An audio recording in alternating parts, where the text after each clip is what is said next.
Did you know that you can get this same great episode of the Rural Woman podcast ad-free? I get it. Listening to ads during a podcast isn't always my favorite either. But in order to keep the lights and coffee pot on here at the Rural Woman Podcast Studios, they are necessary. I am so grateful to each and every one of my sponsors, but if you yourself would like to skip the ads while supporting the show, consider joining me over on Patreon. Patrons of the Rural Woman podcast get ad-free episodes starting at Tier 5 on their podcast player of choice each week, plus some other great benefits. Find out more by heading to the link in today's show notes to learn how you can become a patron through Patreon.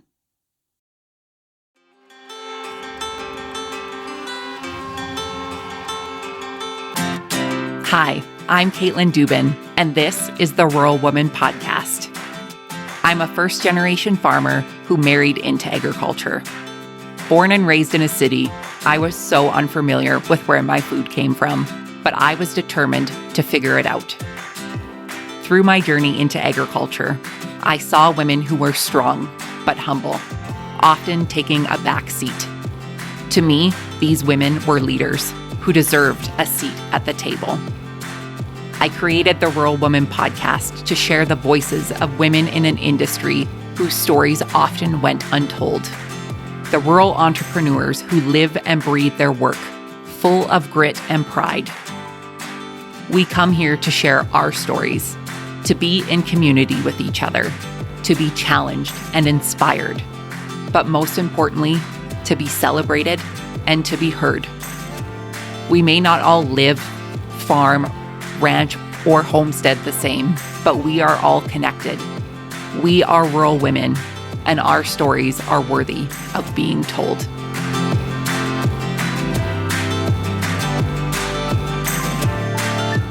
Hey everyone, welcome back to another episode of the Rural Woman podcast. Today you'll meet Kay Isbell.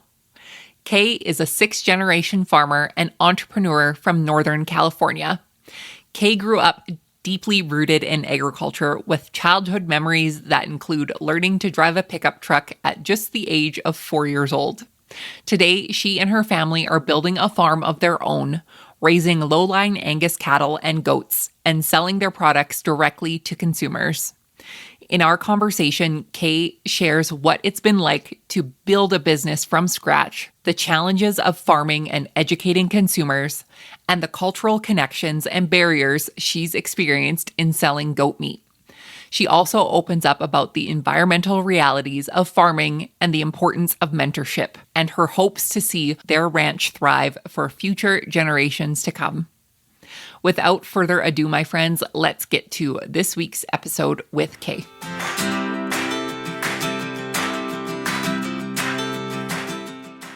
Welcome, Kay, to the Rural Woman podcast. How are you? I'm doing well, thank you. I am really excited to dive into your story and learn all about your farm and your agricultural roots in your area. So tell us who you are, where you're from, and how you got your start in agriculture. My start in agriculture was a deep one. My family had immigrated to this area, which is in Northern California, just over the Oregon border. I'm sixth generation on the same piece of land. Well, my family still lives on the same piece of land. My husband and I bought our own piece of property and started our own farm about 6 years ago. My family was a commercial cattle operation, raised cow-calf. My husband and I knew that we weren't going to be able to afford such a big piece of property to run such a large herd, so we've started a direct-to-consumer business with low-line Angus or Aberdeen Angus, and then we also have some goats, too, that we sell direct-to-consumer. Can you tell us anything you know about the 5 generations before you in the area that you live? Yes. My family came over from Germany and went through Ellis Island, and then they settled here. They started off just homesteading with a few cows, clearing the land because some of it had some trees on it, and creating pastures and hay barns and that kind of stuff. They also were gold miners and mined for little gold because our area is rich in gold. And then as the generations, my grandfather went to Stanford and got his engineering degree and worked as a civil engineer until after World War II. And then he came back to Siskiyou County and started farming part-time. He unfortunately had testicular cancer and had to go back to being an engineer, and built a lot of the major highways here in our area, or helped design the major highways in our area. And then my father and my uncle took over the ranch just about the time, or just before I was born, and they still ranch today. That is very deep history. The roads that you drive on, designed by your grandfather. That's amazing.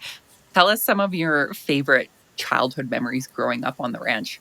Learning to drive the pickup and driving the feed truck for my dad when I was just 4 years old, and, learning to drive tractor. We had an old Johnny Putt-Putt tractor that my sister and I weren't tall enough to operate both pedals on both sides of the tractor. So I would sit on one side and operate the clutch, and she would operate the brake, and the gas pedal was a hand gas pedal, or a hand throttle.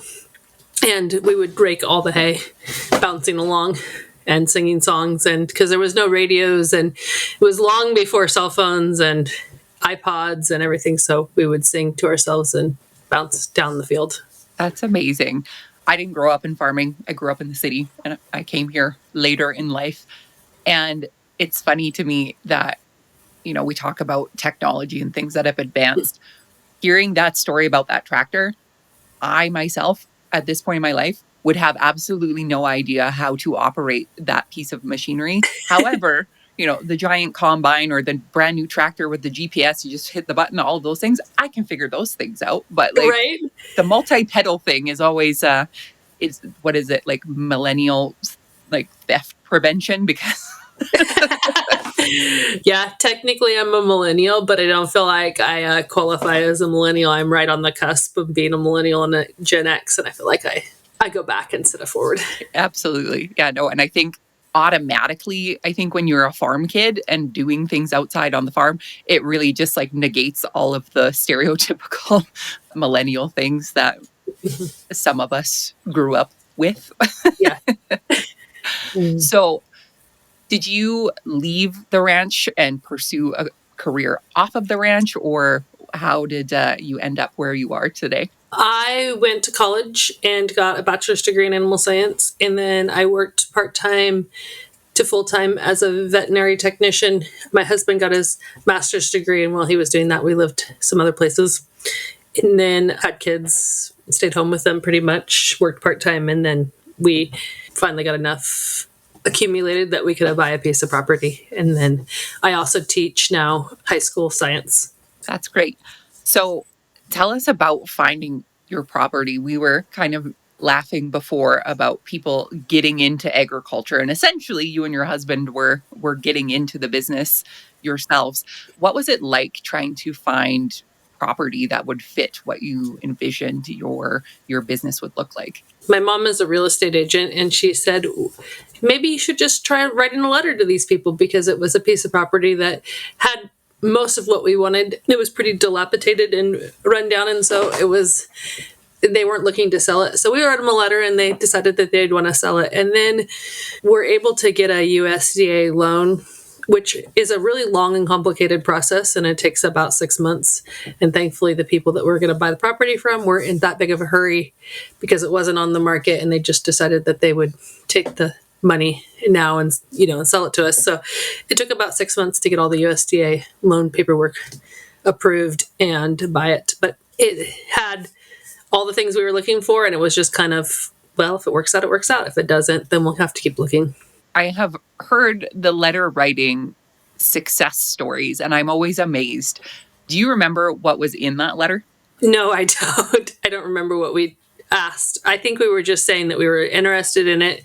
If they would be interested in selling. I don't think we gave too much personal information on that one. Well, and the thing is, you never know, right? With succession planning, if there are children to take over that piece of property or not. And I guess the worst they can say is no. Right. Right? I guess that could be advice that people say. I heard this on a podcast that if we just write letters to The people. right letters. Yeah. The owners were absentee owners, and they actually had renters in the house that we live in, and the renters hadn't paid rent for 16 years. So that kind of helped motivate the process. They weren't going to get the renters out at this point. They were basically just sitting there. Right. And so in order to evict them, they were going to have a change of ownership or something pretty drastic. Well, you came at the right time, I guess, Yes. when they were just tired enough 16 years in of not getting a rent payment. Yeah. So talk to me about growing your operation from scratch. It has been a slow process. We started out with about 10 cows, and we only have 25 now. We don't have very many, which is that's the average herd size of the US, honestly, but it still seems like a very small amount of animals, because I grew up on a ranch where we were running 300 when I was young and up to 600 now head of cattle. So that's, in comparison, it seems very small. And then we decided to add goats, because goat meat is one of the biggest red meats consumed in the world. And that has been a very big learning experience. Goats are not easy. They get out a lot. They are very susceptible to tetanus, which I did not know. And we have lost a few because of it. And we have a weed that they really like and they really consume well. But it ties up the iodine in the mothers when the babies are in the womb. And I lost a bunch of my babies the first year to goiters. So it's just learning. It's been a big learning process on goats. Right. Coming from the city, I have had both goats, and I had a beef cow one time that I just thought I would pick up at the auction while I was there. Much to my husband's dismay. But yeah, the challenges, and especially when you're bringing in a new breed of anything or a new animal, it's challenging to learn those things. Tell us how you started with the direct to consumer for your products. I was kind of like everybody else. Well, we bought our piece of property in 2017. So 2018, 19, we were just, having our first set of calves. They were about ready to go to market just before COVID, or just right around COVID. And it was like, well, if you're going to do something, that's when the direct to consumer sales were really taking off. There is a woman that is very successful at direct to consumer sales in our area, and she was doing some educational courses at the time about how to do it. And so I took that opportunity to learn. And so we do both. We sell whole animals or halves or quarters to people. And we also do by the package, just kind of depending. And I tried to do kind of regionally at first. And I found that I actually prefer not to have to ship meat. It's too complicated, and working with dry ice and being in a rural community, it's over an hour and a half to pick up your shipment of dry ice. And then it's an hour or a hour round trip to get it to a UPS facility or a FedEx facility to get it shipped. And then depending on, FedEx goes one direction, they go north, and UPS goes south. And so it's like you have to use both, and it's not streamlined. And I found that it was a little more complicated than I wanted to deal with. So we really have focused on just building our customer base in our local community. Would you say that the interest in the direct-to-consumer meat has, response from consumers, has it stayed the same since COVID, or has it gone up, or has it gone down? What's been your experience? I feel like it's gone down. I feel like there's trying to meet your customer, making it convenient and removing the barriers so the customer can get it as quickly as possible is the hardest part. They want the convenience. They're already at the grocery store, so they're going to want the convenience of going to pick up the meat, their dinner, all in one spot, and not having to go make a connection to somebody else some other time. Absolutely.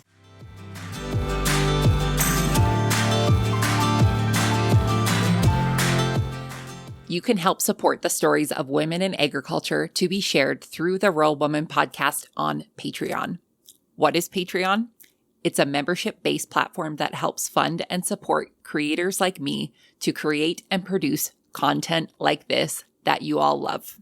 New to the Rural Woman Podcast Patreon is ad-free listening and patron-only bonus content and exclusive episodes. Learn more and join the patron gang today at patreon.com/The Rural Woman Podcast.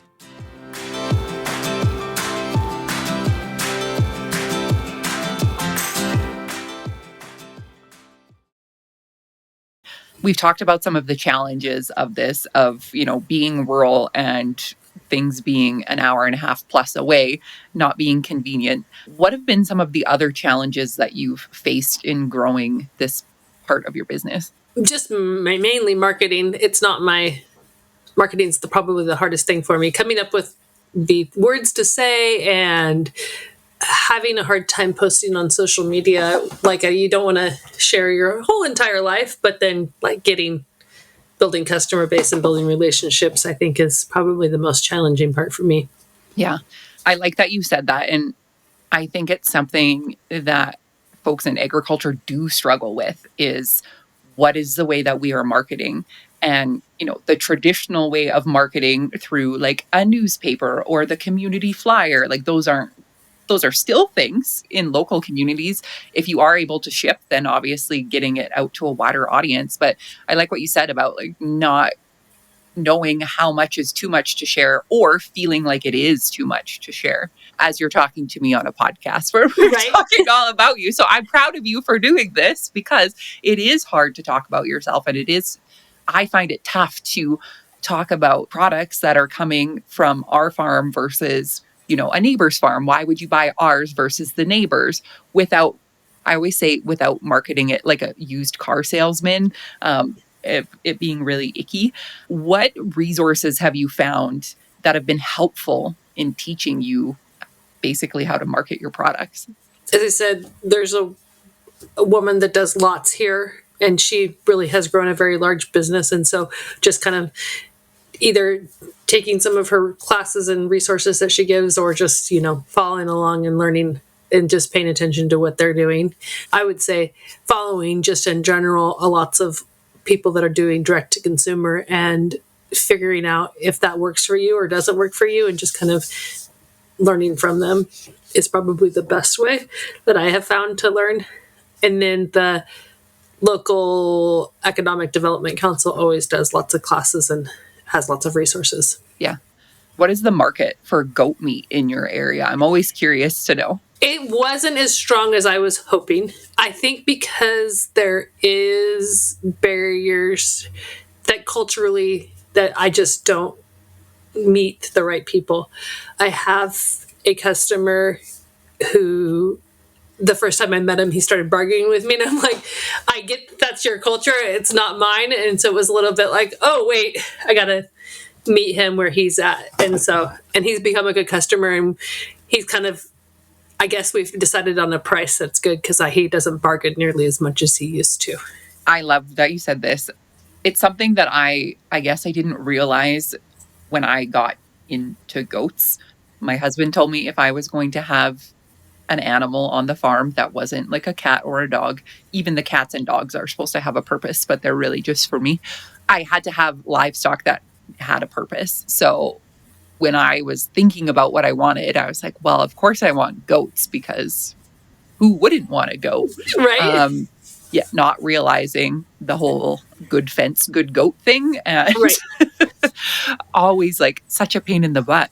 But even learning, where to market them when they are ready, either to go to a new home or for consumption, the cultural differences of buying, let's say, a half a cow versus somebody saying, I would like to buy this whole goat, and I would like to slaughter it myself, and I would like to do it on your property, or any of those things. There's so many barriers depending on where you live. But also I was like, I'm sorry, I'm too soft-hearted for you to ever do that in my backyard. Yes. It's just so different. Talk about kind of the culture in your area when it comes to direct to market products. Is that something that was happening in your area before, or is this something that is relatively newer since COVID times?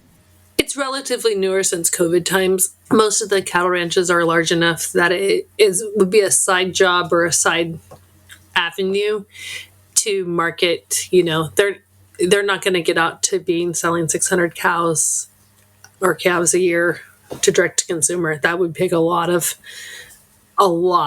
marketing and building channels and stuff. So most of them are still going to be very traditional. So it's either the younger generation, the third generation. I wouldn't say we're necessarily the younger generation anymore, but the kids coming back that are wanting to have their own piece and just doing a few at a time. For sure. How have you involved your family in your operation? Well, my parents are completely separately. They do their own thing. My two children, I try to encourage them to help and to be a part of it when they want to be, but I don't make them necessarily. They like to drive tractors. The oldest one likes to drive tractors, and he's more than happy to help with any haying or farming that we're doing. And the youngest one likes to chase cows and work with the animals. He really likes to go with my uncle and chase cows out to the mountains. So they have a summer range, and we horseback chase the cows up into the high mountain country for the summer, and he loves that, and that's what he does. That's awesome. What challenges do you face in your area when it comes to environmental elements for your year of farming and calving and all of the things? Our biggest challenge is water rights. We get our water from snowpack, and we're pretty consistent. We do have droughts. 2020, 2021 were very super dry. We didn't get a lot of snowpack. But the state of California in general either has really dry periods where we go, anywhere from 6 months to a year with very little water, to very wet periods where we're having flooding. So since 2021, we've had lots of water, and we've been perfectly safe with our water, but the state has regulated us and asked us to reduce our water consumption by 30%, which is definitely a challenge when you're relying on irrigation and using the water that is stored naturally by snowpack. Yeah, you're talking to a farmer who has never farmed a year without a drought since I started farming here on the farm. Yeah. But it's you're dealing with environmental issues, right? That we have no control over, on top of other issues that it can feel like we have no control over as well. And the rest of the country and the rest of it has a very different precipitation than we do. We don't get precipitation in the summer. We may get a thunderstorm here and there, but they're not significant. They're like a half inch of rain or something. That, like, they wet the ground, but they're not where we get our water supply. And I know most of the rest of the United States and even Canada gets consistent rainstorms, and that's where you get most of your water. So during our growing season, we don't get any rain, hardly. It's all groundwater. So it's totally different. We can go 6 months without rain, and our vegetation that's natural to our area is fine. And where I know in other parts of the country, they're like, oh, it hasn't rained in 2 weeks. We're like, we might go 6 months without rain. So it's a totally different experience.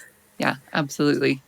I want to go back to a question about folks being disconnected from their food. How do you educate consumers and customers on, where their food comes from, why it costs as much as it does, and the barriers that come with getting food to their plate that maybe they're unaware of? I think that is a big challenge that we have as agriculture producers, is to educate, because I was listening to a podcast the other day, and they were talking about, this guy was saying that you couldn't eat an apple because hadn't been processed. And so usually you're just like, it wasn't from the store, so you couldn't just pick the apple off the tree and eat it. And so it was that's where the joy of social media does come in, because you can have those conversations with people that are outside of your circle of influence. Me selling locally in our community, where we are a rural community, so my consumers literally are seeing us do our work every day because they're driving by our fields.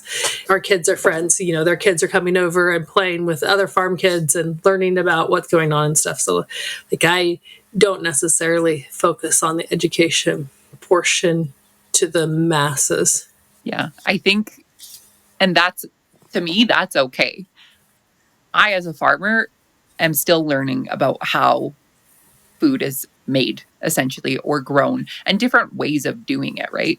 And I think, anybody putting their story out there of what they're doing or how they're doing it, and being able to explain this is why we do it to folks who are curious, I think is important. And sharing bits of your story in your communities or online or through a podcast or whatever, I think is adding to the greater purpose of people being reconnected to their food. Right. Yeah, no, I agree. The more connections you can make, and your circle of friends, like I went to college in a completely different area, and so I've made friends from there, and then they'll comment and post on something that I said, and that increases our circle of influence, definitely. Absolutely. What are your hopes for the future of your ranch and your direct-to-consumer? My ultimate goal is for my property to be able to stay in agriculture production for many, many generations. And so if my children personally don't want to come back, which I think they do, but if they don't, then I am going to leave it to somebody else that does. That's something I feel strongly about, that we should be able to keep our spaces open and keep our properties into agricultural production for as long as possible. For my direct-to-consumer, I'm hoping that I can just continue. I don't really see, we have reached our limit of capacity, and I would just hope to continue to maintain and not looking to grow it vastly. Maybe one day somebody will be leaving a letter on your doorstep telling you what their future intentions are for your area. Yeah, exactly. What advice would you have to give to somebody who is dreaming of starting a ranch or a rural business and they don't know where to begin? What's your advice for them? I would say find somebody that's doing what you want to do and ask lots of questions. That's the first place I would look. There's also lots of great resources. The economic development councils in your communities are the best place to start, because that's their job, is to help people start businesses.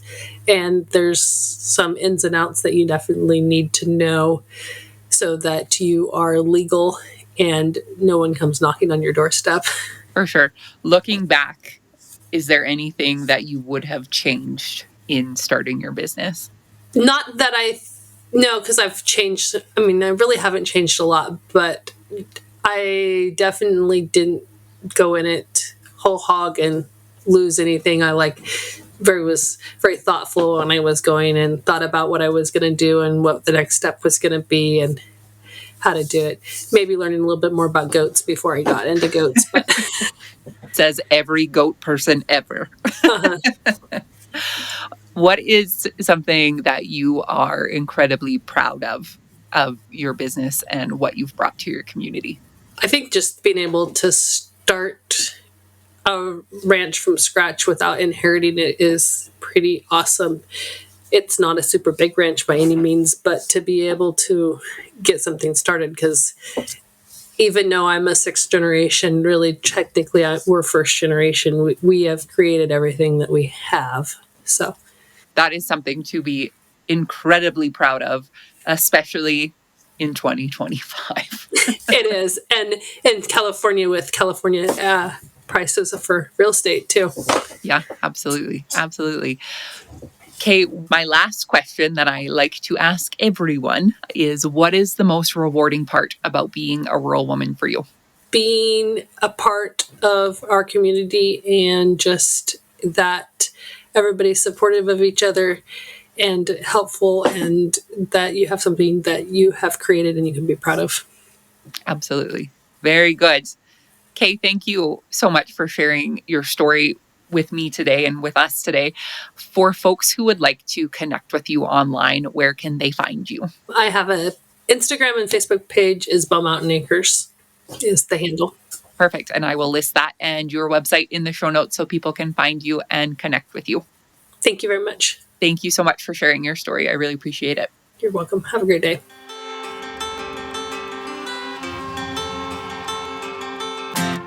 Thanks for listening to the Rural Woman Podcast. The Rural Woman Podcast is more than just a podcast. We are a community. A huge thank you to the Rural Woman Podcast team, audio editor Max Hofer, and a special thanks to our Patreon executive producers, Sarah Riedner from Happiness by the Acre. To learn how you can become a Patreon executive producer or other ways to financially support the show, head on over to wildrosefarmer.com to learn more. Be sure to hit the follow or subscribe button wherever you listen to the podcast to get the latest episodes directly on your playlist. And if you are loving the show, please be sure to leave a rating and review on Apple Podcasts or any other platform that accepts ratings and reviews. You can connect with us on social media at The Rural Woman Podcast and with me at Wild Rose Farmer. One of the best ways you can support the show is by sharing it. Send this episode to a friend or share on your social media. Let's strengthen and amplify the voices of women in agriculture together. Until next time, my friend, keep sharing your story.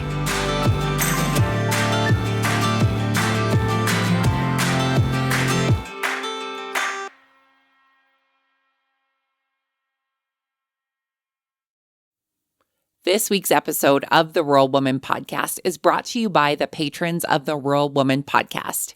This amazing group of individuals contribute financially to the Rural Woman Podcast to ensure the stories of women in agriculture hit your earbuds each and every week. Want to join them in supporting the stories of women in agriculture while getting access to extended episodes, patron-only episodes, and other great perks? Head on over to wildrosefarmer.com to learn more about how you can become a patron through Patreon.